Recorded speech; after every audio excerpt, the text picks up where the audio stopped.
Hello, church. This is Pastor Ron from Evangelical Bible Church. Unless you've been living under a rock, you know about coronavirus, or you've heard about it, probably more than you want to.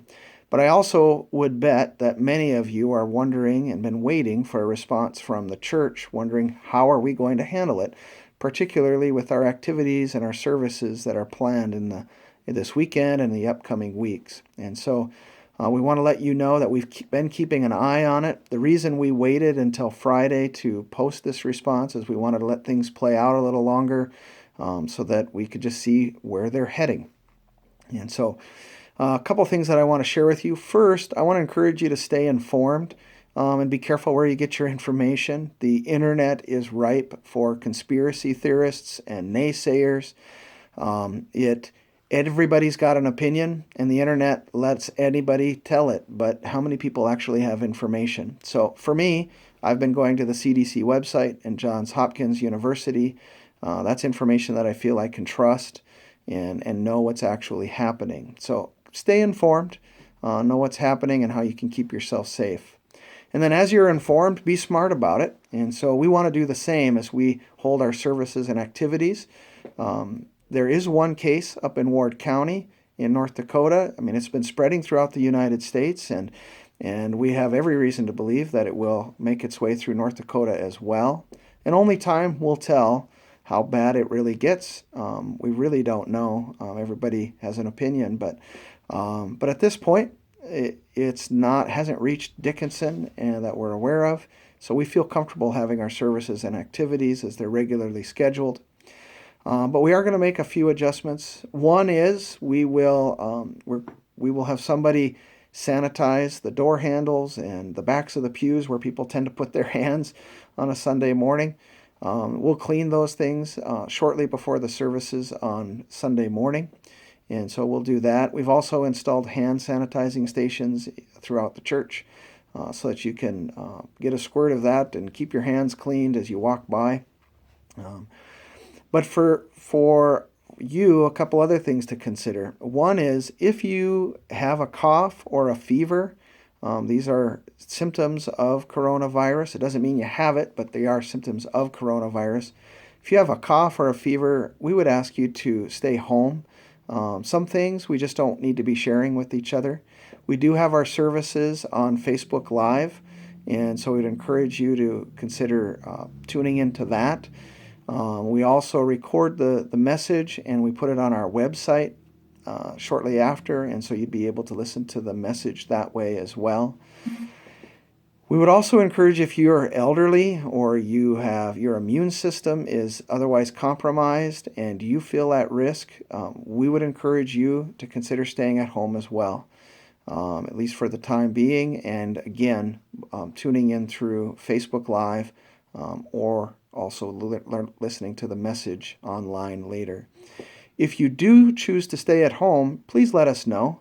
We miss you. We love you. When you're not here, we think about you and we wonder how you're doing. And so an email or even if you're watching live, writing a short comment in there helps us to know that you're okay, that we haven't lost you.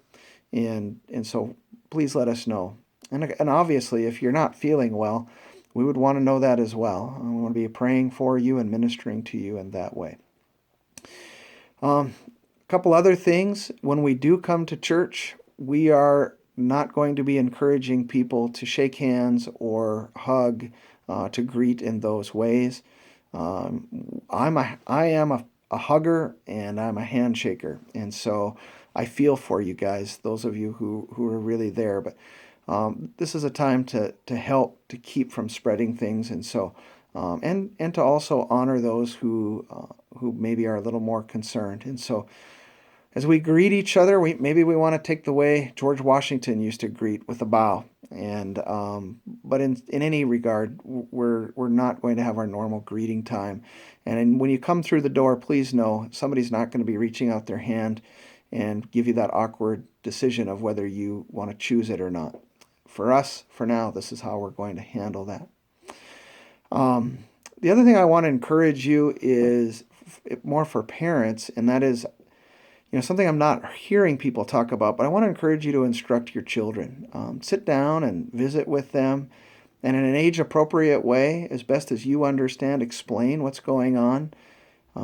Kids are going to be hearing things secondhand, and some are going to have access to the internet, and who knows what they're hearing as well. And so make sure that you're the source of their information, parents. It's your job to train and to guide your parents or your children, I mean. And so make sure that you fulfill that role adequately and pray with them. This isn't a time for panic, and it's just a time for faithful response. And so with that, I also want to just speak to that a little bit about having a faithful response as the church. Sadly, history has shown that when in other times of viral outbreak around the globe, that the church has sadly often gotten tied up in the panic right along with everybody else, and that leads to selfishness, and it's not good. We're supposed to look different than the world. We are a faithful people. We know that our God is sovereign and He is loving. And sometimes we have to remind ourselves of that because we can become short-sighted, but He is those things. And so when we have those times where we're concerned and we have fear, remind yourself from Scripture what the truth really is. And so a passage that I would offer to you is from Psalm 56, 3 through 4, and it reads like this. It says, "When I am afraid, I put my trust in you. In God, whose word I praise, in God I trust." And so church, let us be a faithful people, not a fearful people. There's no reason to fear, but it is time to be smart and to be wise. And so let's be that kind of people.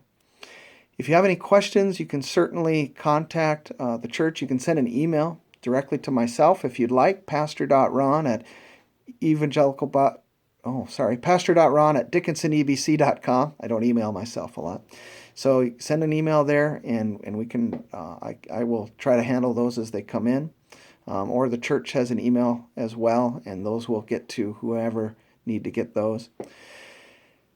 And then stay tuned as things unfold. We'll keep you up to date through our church email, and then also through Facebook. And so we want to keep you informed.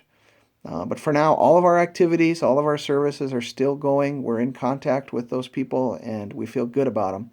And so we're going to continue those things.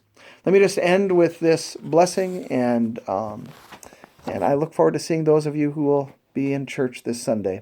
May the Lord bless you and keep you. May the Lord make His face to shine upon you and be gracious to you. May the Lord lift up His countenance upon you and give you peace. God bless you. I wish you a great day, a great weekend, and I look forward to seeing you on the Lord's Day. Bye.